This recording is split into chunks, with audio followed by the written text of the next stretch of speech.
저희가 뭐 얘기를 많이 나눠봤어요. 서희초 교사 사망 사건 이후에 이제 교권 침해 논란이 크게 불거진 뒤 이제 한 달 정도를 지나가고 있습니다. 이제부터는 정부 대책들이 나오고 있는 그런 상황인데요. 오늘 교육부에서 교원의 학생 생활 지도에 관한 고시를 발표했습니다. 이게 이제 수업에 방해가 되면 교사가 학생들 행동에 제지를 가할 수 있다, 이런 내용들이 들어있는데 먼저 듣고 오겠습니다.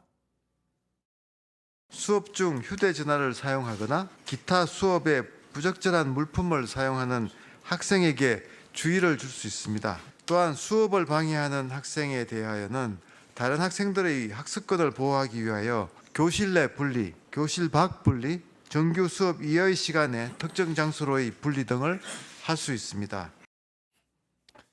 네, 글쎄요. 뭐 듣다 보면 원래 저렇게 했어야 되는 거 아닌가 이런 생각이 들기도 하는 그런 고시 내용입니다. 자, 일단 주의를 줬는데도 말을 안 들으면 휴대전화를 압수할 수 있다고 했어요. 사실 그 전에 최근에 한 고등학생이 교실에서 라면 먹는 거 라이브 방송하는 모습 그대로 막 노출돼서 또 논란이 됐었는데, 자, 좀 도움이 될까요? 이 고시 어떻게 보십니까? 저는 최소한 지금보다는 조금 예. 더 교실 환경이 나아질 거라고 조금보단 생각을 해요. 조금 나아질 거다. 네, 왜냐하면 이렇게 현장에서 선생님들의 어떤 정당한 교육 활동의 범위가 어디까지인가가 사실상 경계가 무너졌었거든요. 네. 지금 이렇게 말씀한 이 고시에 들어있는 이 내용들이 어떻게 보면은 되게 당연한 것들이거든요. 네. 너무나 당연하고 선생님들이 교실 내에서 할 수 있는 권한들인데 사실 이게 제대로 작동하지 않았었고, 실제로 휴대전화를 가지고 심지어 그 라면 먹방을 떠나서 이게 선생님을 막 촬영하는 사건도 있었잖아요. 수업 시간에 해장하겠다고 라면 먹은 방송이었거든요.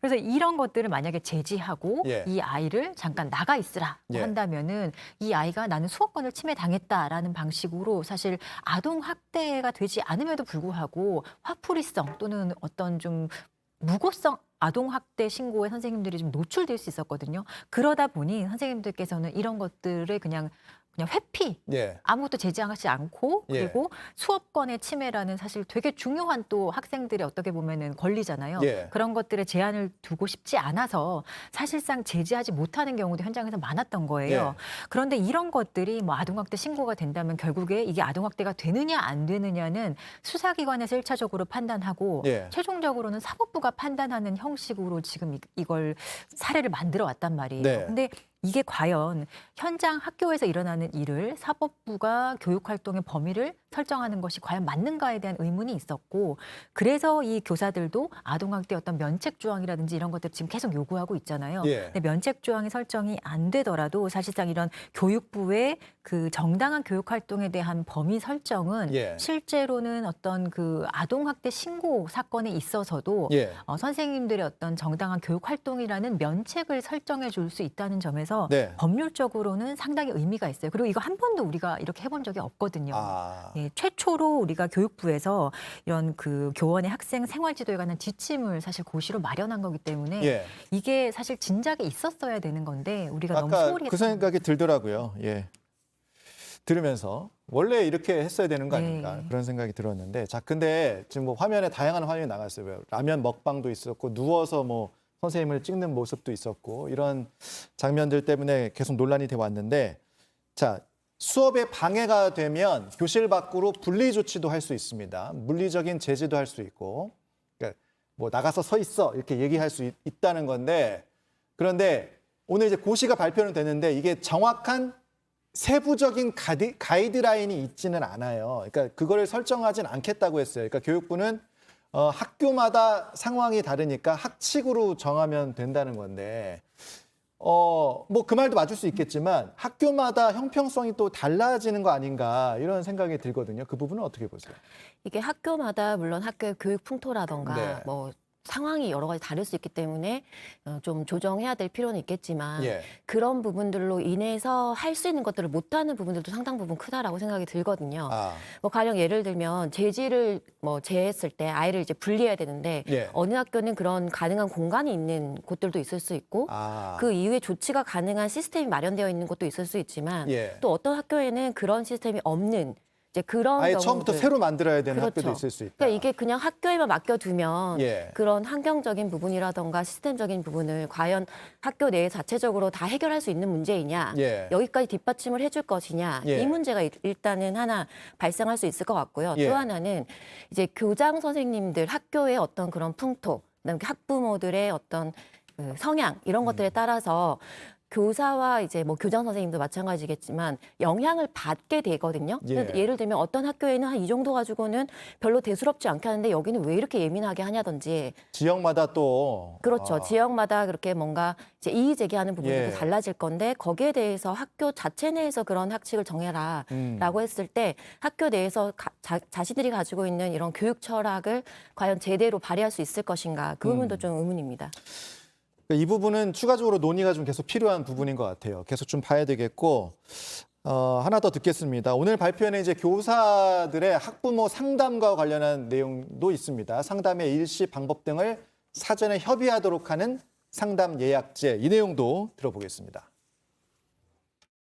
사전에 협의되지 않았거나 직무 범위를 넘어선 상담, 근무 시간 이외의 상담에 대하여는 교원이 거부할 수 있으며 상담 중 학생 또는 보호자의 폭언, 협박, 폭행 등의 사유로 상담을 지속하기 곤란할 경우 상담을 즉시 중단할 수 있습니다. 네, 역시 똑같은 질문. 실효성이 있을 수 있습니까? 어떻습니까?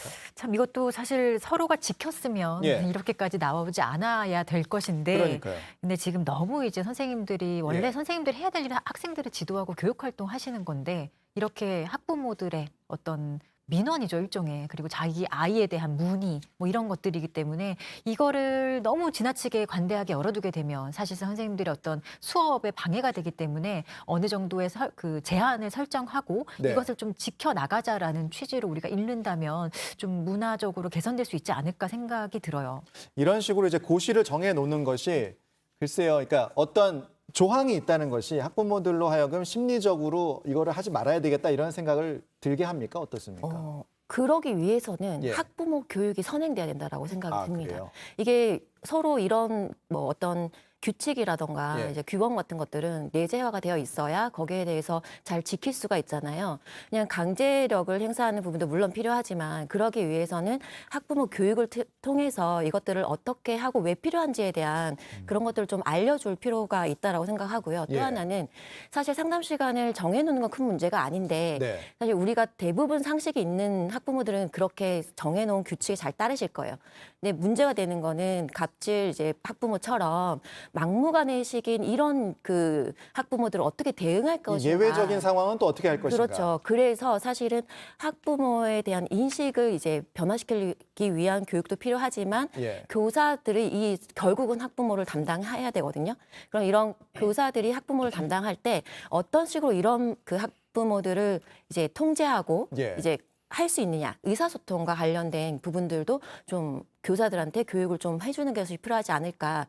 과연 예를 들면 갑자기 얘기하다가 불쾌한 얘기라고 해서 자리를 박차고 나갔다라고 예. 하면 사실은 그 이후에 학교 그 교사와 학부모의 관계는 돌이킬 수가 없게 되거든요. 그래서 이런 경우를 대비해서 말로 하지 않고 직접적인 지시나 그런 행동이 아니더라도 비언어적으로 이런 막무가내식의 어떤 대응을 하지 않도록 하는 비언어적인 의사소통 커뮤니케이션을 좀 교육을 그것도 한다던가. 또 교육이 필요한 거네요. 그렇죠. 사실은 이게 우리가 제도를 마련할 때에는 예. 제도만 하는 것이 중요한 것이 아니라 예. 이 제도를 잘 지켜나갈 수 있도록 학부모, 교사 이런 분들의 어떤 교육이 같이 병행되어야 되는 문제라고 생각합니다. 그러니까 말씀하신 부분을 이제 관통하는 얘기는 교육부가 이 고시만을 만들어 놓고 끝낼 것이 아니라 일선 학교에 맡겨 놓을 것이 아니라 좀 적극적으로 어떤 역할을 하는 것이 필요하다. 교육이라든지 이런 말씀을 하시는 것으로 이해가 되고 자, 근데 이제 오늘 발표한 내용 중에 학생들의 이제 인권을 보호하기 위한 이제 학생 인권 조례가 있습니다. 거기와 이제 부딪힐 수 있다는 지적이 있더라고요. 근데 이제 법상으로는 오늘 고시와 그다음에 학생 인권 조례 어떤 게 우선이 됩니까? 사실 인권 조례라는 것은 말 예. 그대로 조례예요. 아. 법률은 아니고 예. 지방자치단체가 이제 권한으로 만들어진 것이고 법률에 어떤 것이 뭐 우선한다라고 보기는 어렵지만 일단 고시도 어떤 네. 법률, 그 초등교육법을 좀 구체화하는 것이기 때문에 고시 자체로 효과가 있다기보다는 그 법령에 조금 부족한 부분을 이제 보충하는 그런 성격을 가지거든요. 예.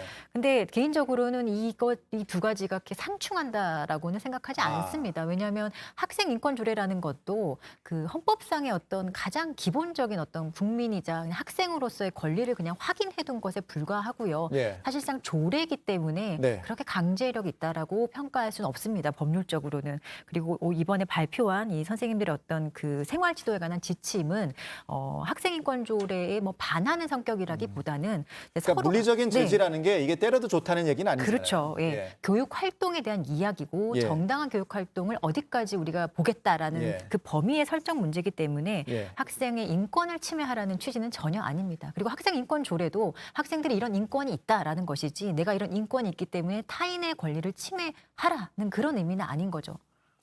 알겠습니다. 뭐 첫 이제 고시가 나왔는데 글쎄요 뭐 첫 술에 배부를 수 없으니까요. 좀 계속 지켜봐야 될 내용으로 보입니다.